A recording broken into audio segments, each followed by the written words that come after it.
여러분, 어제 테슬라 보셨어요? 신고가 찍었잖아요. 사상 최고가요. 495달러까지 갔었어요. 500달러까지 간다고 난리였잖아요. 근데요, 딱 하루 만에요, 피바다가 됐습니다. 대참사가 터졌습니다. 어제 천슬라 외치던 개미들이 오늘은 패닉셀링 중이에요. 도대체 밤사이에 무슨 일이 있었길래요? 왜 시장이 이렇게 됐을까요? 오늘 영상에서 다 알려드릴게요. 테슬라 들고 계신 분들은 좋아요 한 번만 눌러주시고 제발 끝까지 집중해서 보세요. 자, 사건의 발단부터 볼게요. 오라클이라고 아세요? 오라클? 미국의 대형 IT 기업입니다. 이 오라클이요, 야심차게 준비했던 게 있어요. 초대형 AI 데이터 센터였거든요. 엄청나게 큰 프로젝트였어요. 근데 이 프로젝트가 지금 좌초위기에 빠져버렸습니다. 왜 그럴까요? 핵심 투자자가 손절했거든요.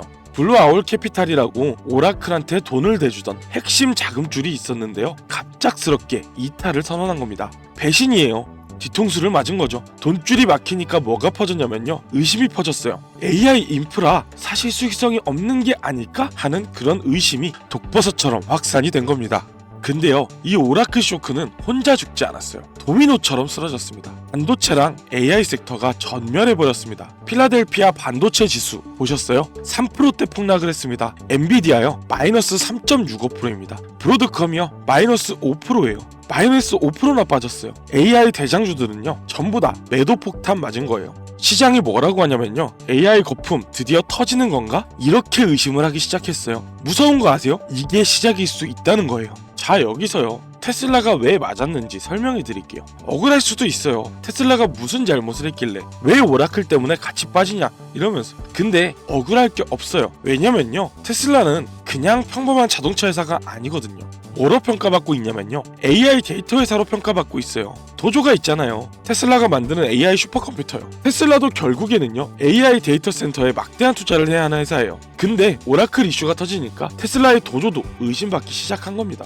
얘네도 결국 돈 못 벌면 어떡하지? 이런 의심이요. 결과가 어땠냐면요, 4.6%가 마이너스가 났습니다. 하루아침에요. 투자 심리가 완전히 붕괴된 거예요.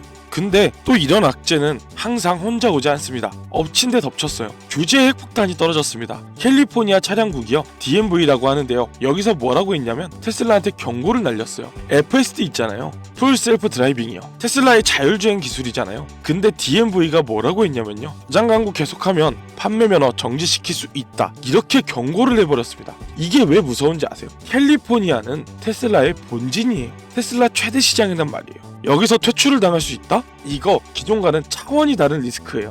여러분들 중에 혹시 어제 테슬라 사신 분 계세요? 495달러 꼭지에서 매수하신 분 계세요? 불과 24시간 전까지만 해도요, 500달러 간다고 추격 매수하신 분들 있잖아요. 지금 어떻게 됐냐면요, 마이너스 5%대 손실 구간에 진입해 있을 겁니다. 차트가 망가졌어요. 신고가 돌파 패턴이요, 하루 만에 뭐로 바뀌었냐면요, 쌍봉 찍고 하락 패턴으로 변질됐어요. 공포 탐욕 지수 보셨어요? 순식간에 극심한 공포로 전환됐어요. 솔직히 말씀드릴게요, 24시간 전에 추격 매수하신 분들요, 지금 메탈이 어떨지 제가 압니다. 새벽에 일어나서 증권 앱 켰을 때 빨간불 보고 얼마나 충격받으셨을지요. 저도 경험해봐서 알고 있습니다. 자, 그러면 진짜로 지금 상황이 어떤지 한번 볼게요. 오라클이 뭐냐고 하냐면요, 투자자 빠져도 계획대로 진행할 거다, 문제 없다, 이렇게 말을 해요. 근데 시장 반응이 어떠냐면요, 못 믿겠다는 거예요. 자금 조달 계획도 없이 말만 한다고 되냐? 이런 반응이에요. 신뢰를 상실한 거죠. 핵심이 뭐냐면요, AI 수익성에 대한 근본적인 의구심이에요.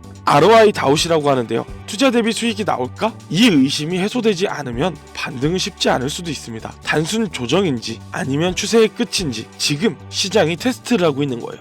자, 여기서 중요한 게 뭐가 있어요? 테슬라의 미래가 뭐예요? 로보택시고요, 옵티머스예요. 이거 다 AI 로봇이에요. 근데 이거 다 만들려면 뭐가 필요해요? 막대한 데이터 센터가 필요합니다. AI를 학습시키려면요, 엄청난 컴퓨팅 파워가 필요하거든요. 근데 지금 뭐가 일어났냐면 AI 인프라 투자의 심리가 얼어붙었어요. 현재요, AI 인프라 투자 심리가 얼어붙었고요, 단기적으로 데이터 센터 투자가 둔화될 거예요. 장기적으로는요, 성장 속도의 둔화가 불가피할 수가 있습니다. 이번 쇼크가 왜 무서운지 아세요? 단순한 주가 하락이 아닐 수도 있어요. 비전에 대한 타격인 거예요. 테슬라의 미래에 대한 의심이 시작된 거예요. 돈이 없으면 미래도 없는 겁니다. 자, 그럼 어떻게 해야 되냐고요? 지금 시장에 두 가지 의견이 있어요. 물상승론부터 먼저 볼게요. 이쪽에서는 뭐라 그러냐면요, 단기 악재일 뿐이다, 팬더멘털은 그대로다, 지금이 줍줍 기회다, 이렇게 말해요. 반대로 베어 하락론은요, 뭐라고 하냐면 규제 리스크랑 AI 거품론이 이 두 개가 합쳐졌다, 400달러 초반까지 가능성을 열어둬야 된다, 이렇게 말을 하고 있습니다. 제가 드리는 말씀은요, 지금은 섣부르게 물타기 할 때가 아니에요. 떨어지는 칼날 잡으면요, 손배입니다. 지지선의 확인이 필요한 시점이에요. 어디서 반등하는지, 어디서 지지되는지 이걸 확인하고 들어가도 늦지 않다는 겁니다. 자, 오늘 얘기 정리 한번 해드릴게요. 오라클 쇼크의 여지는요, 아직 끝나지 않았어요. 테슬라 혼더분들요, 오늘 밤 미 증시 개장 직후 움직임을요, 계속 체크하셔야 돼요. 패닉 셀링이 지속되는지 아니면 반등이 나오는지 이걸 봐야 됩니다. 안전벨트 꽉 매세요. 롤러코스터는 이제 막 하강을 시작했어요. 변동성은 이제 시작입니다. 긴장하셔야 돼요. 여러분, 어떻게 생각하세요? 이번에 테슬라 진짜로 계속 위험할까요? 아니면 지금이 기회인 걸까요? 댓글로 의견 한 번씩들 남겨주세요. 이 영상이 도움이 되셨다면 좋아요 한 번만 눌러주시고 영상 끝까지 뒤에 내용, 좋은 내용이 있으니까 이 영상이 도움이 되셨다면요, 좋아요랑 구독 한 번씩 부탁드리고 뒤에 더 좋은 내용 한번 들어보세요. 여기까지가 현재 상황이었습니다. 지금까지 현재 시황이랑 실적, 밸류에이션을 한번 분석해 봤는데요. 근데 투자에서 진짜 중요한 건 이런 과거와 현재가 아닙니다. 진짜 중요한 건 바로 과거와 현재를 통해 미래를 알아야 하는 거죠. 앞으로 어떻게 될 것인가입니다. 이게 제일 중요하지 않나요? 그래서 이제부터는 중장기 성장 시나리오와 그걸 위한 전제 조건과 리스크까지 한번 분석해 보도록 하겠습니다. 테슬라의 중장기 전망은 크게 두 가지 시나리오로 갈리는데요. 첫 번째 시나리오는 바로 완만한 우상향을 그리는 시나리오입니다. 두 번째 시나리오는 강한 재평가를 받는 시나리오가 있죠. 이 두 가지 시나리오에 공통점이 하나 있는데요. 바로 테슬라를 단순한 EV 기업이 아니라 에너지, 자율주행, 로봇까지 포함한 종합기술 기업으로 본다는 건데요. 차이점은 뭐냐면 얼마나 빨리, 얼마나 크게 숫자로 검증이 되느냐, 이거입니다. 자, 그럼 첫 번째 시나리오부터 한번 볼게요. 전기차와 에너지, 완만한 우상향을 그리는 시나리오입니다. 전기차 성장률은 현재 둔화되어 있죠. 저가 모델과 원가 절감으로 어떻게든 점유율 방어는 하고 있습니다. 에너지 저장과 메가팩 사업을 확대시키고 FSD 구동 매출의 비중이 꾸준히 늘어나게 되는 시나리오입니다. 안정적으로 마진을 유지하죠. 완만하지만 꾸준한 우상향을 그리는 이런 차트를 그리는 구조를 가지게 될 것입니다. 이런 구조의 특징은 올라가다 갑자기 급상승하는 구조는 없지만 꾸준히 우상향을 그린다는 특징이 있죠. 다음으로 시나리오 2번입니다. 로보택시랑 로봇, 레벨이 달라지게 되는 재평가를 받는 시나리오인데요. 먼저 로보택시가 본격적으로 상용화가 되면서 주행거리당 과금 모델을 완전히 정착됩니다.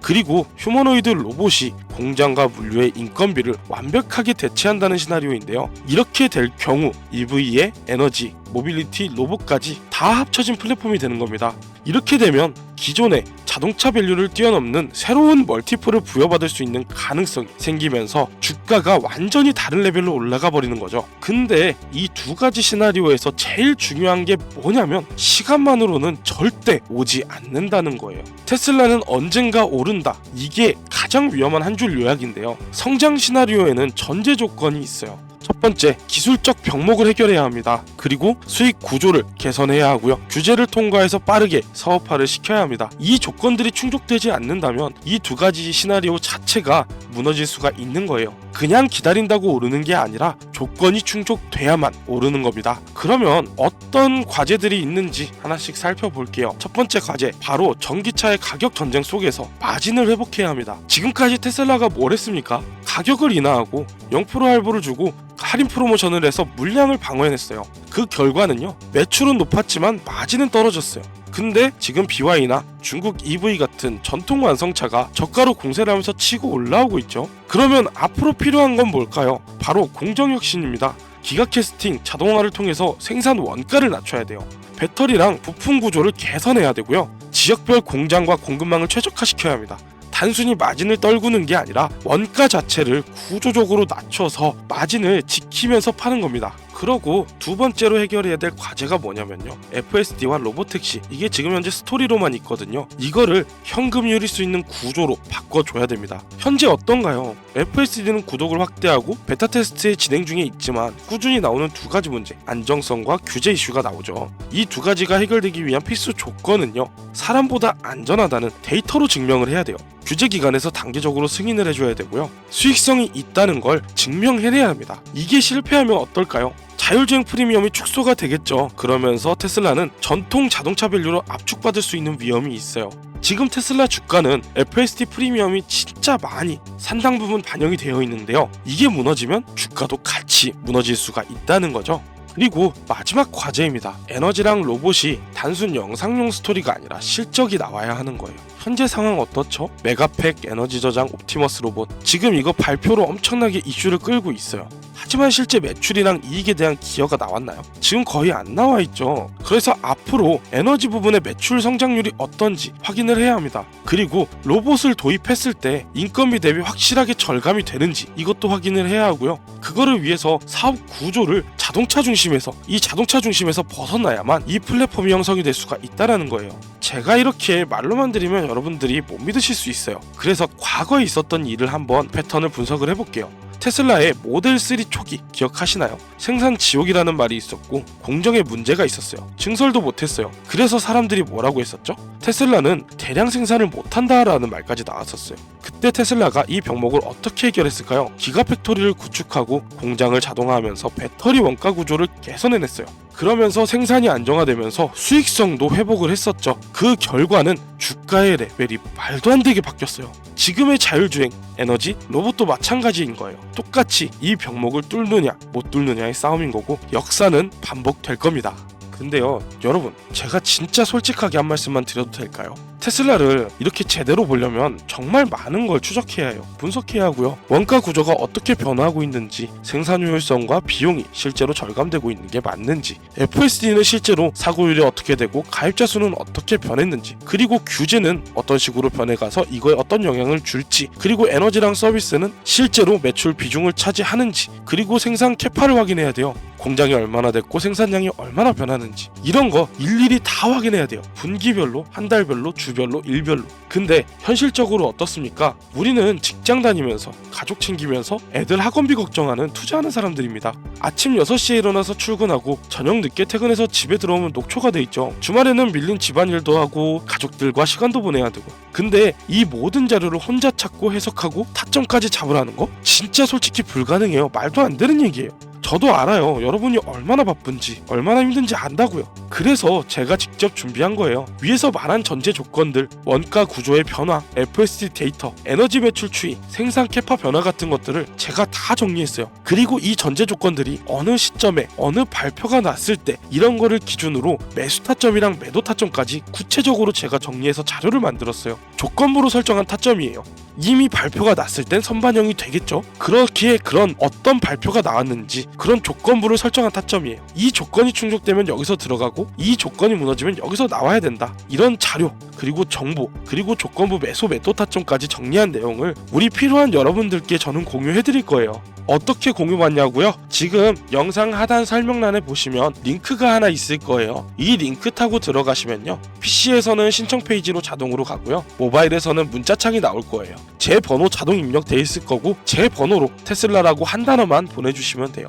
그리고 나서 영상에 댓글 하나만 달아주세요. 제가 힘이 날 수도 있고 직접 확인할 수도 있게끔요. 이렇게 제가 여러분이 문자 보낸 걸 확인을 한다면 제가 직접 정리한 이 자료들 보이실까요? 이렇게 열심히 제가 정리를 해놨어요. 이 안에 매수 매도 타점까지 다 들어가 있다고요. 이런 자료 직접 그때 받아보시면 돼요. 그러고 매수랑 매도하시면 되는 거예요. 여러분, 제가 마지막으로 부탁 하나만 드릴게요. 구독하고 좋아요 한 번씩만 부탁드릴게요. 구독이 귀찮으세요? 좋아요라도 한 번만 부탁드릴게요. 여러분의 좋아요와 구독, 댓글이 저한테 큰 힘이 됩니다. 그러면 제가 더 열심히 더 좋은 콘텐츠 가져올 수 있습니다. 지금까지 긴 영상 시청해주셔서 감사드립니다. 김우석이었습니다.